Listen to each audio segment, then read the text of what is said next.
Hello and welcome to the Fire and Water Podcast Network's YouTube channel and another episode of Where Does He Get Those Wonderful Toys, or Those Wonderful Toys for short. I'm your host, Chris Franklin, and I am also the co-host, along with my wife Cindy, of the annual House of Franklin-Stein series on our Supermates podcast show. Each year we cover 4 classic horror films and 4 related superhero comics in the months of September and October. So to celebrate, I thought a bit of a crossover was in order.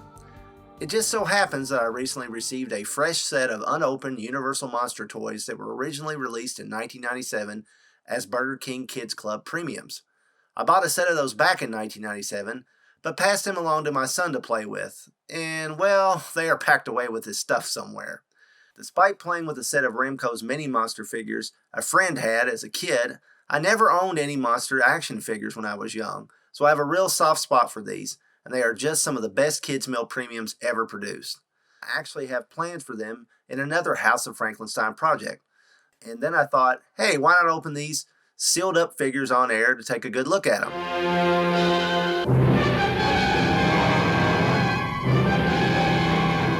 Let's start out with the most popular figure among collectors, the Creature. Like all the figures in this line, the Creature comes with an instruction booklet and a really cool glow-in-the-dark sticker. No matter what toy line you're talking about, the Creature is usually the most sought after. And with Millicent Patrick's ahead of its time design, you can understand why. The Gillman is simply one of the best designed monsters in cinematic history.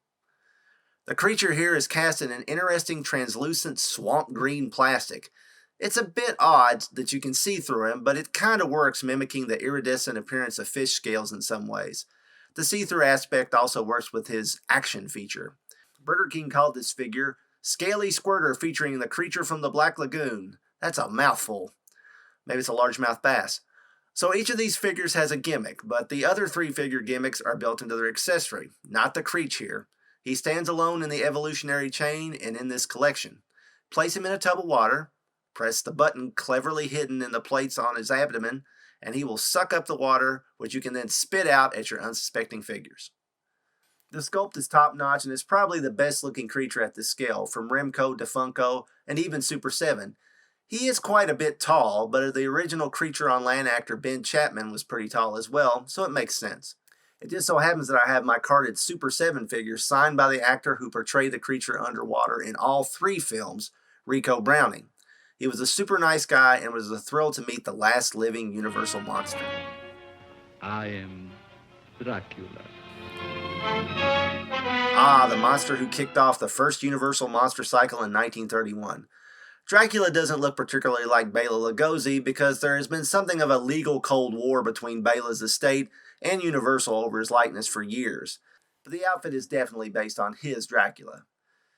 Down for the Count Dracula, as BK calls him, comes with a nice coffin accessory sculpted in red plastic with handles on the side and a peekaboo bat-shaped window on the lid, so old Vlad can keep an eye out if Van Helsing comes a-staking.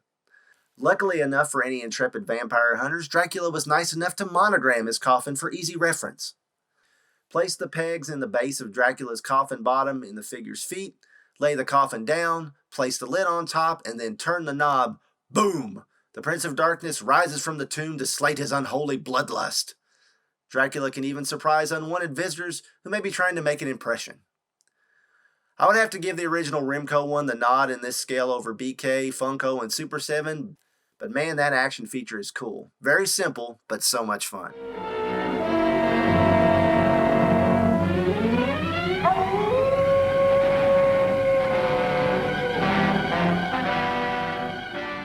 Now here's my favorite monster, Larry Talbot, aka the Wolfman, as portrayed in all the classic films by Lon Chaney Jr. With Jack Pierce's heavy but wonderful makeup, you can never see much of Chaney's face as the Wolfman underneath all that anyway, but the fidelity to the makeup is pretty strong here. Universal decided at this point that Larry wore matching shirt and pants, which makes him kind of look like a lupine auto mechanic. I love the hunched animal-like stance though. Larry's gimmick is pretty much the same as Dracula's, with a slight twist. Wolfman's Cellar Dweller comes with a pair of cellar doors. I've heard other folks call it a cabinet, but the name clearly says it's meant to be the exterior doors of a storm cellar, very similar to what my grandparents had at their house. Pop Larry's lupine feet onto the pegs at the base of the door frame, Lay it down, turn the knob, and the beast escapes from the prison Larry Talbot no doubt assigned him to. And at the head of the doors, a little pop-up image of a woodland scene with full moon completes the picture. Thanks to my daughter Danny for the assist. I think Burger King's Wolfman is my favorite of these similarly scaled figures. Remco's fleshy face always made him look more like a hairy Amish guy to me. Funko's looks like a Yorkie dressed for Sunday dinner. Super 7's isn't bad, but this Burger King figure and gimmick are top notch. Love the extra bit with the full moon.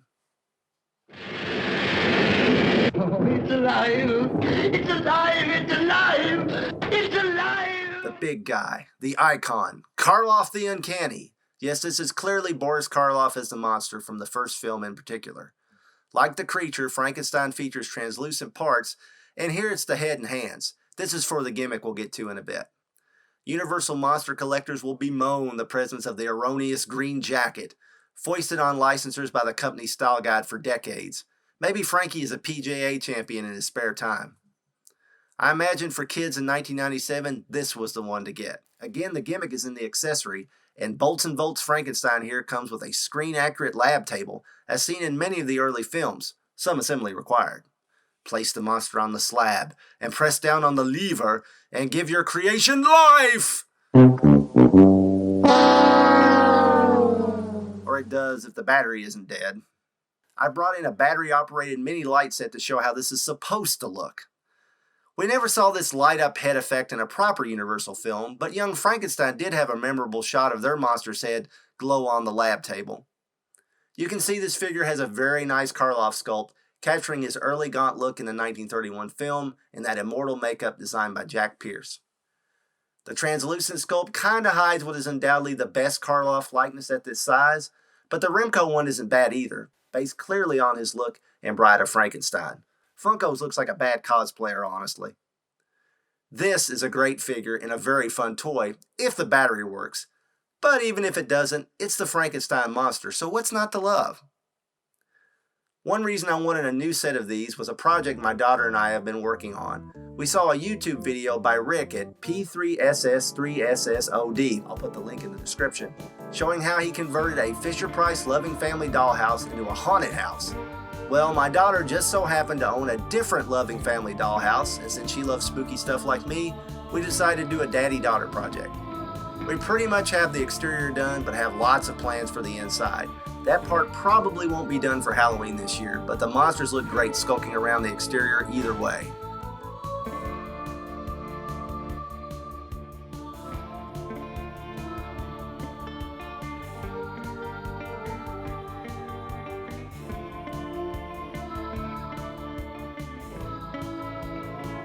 Throw in some visitors from Remco and Funko, and you have yourself a Halloween house party. The Super 7 guys are still in quarantine behind plastic.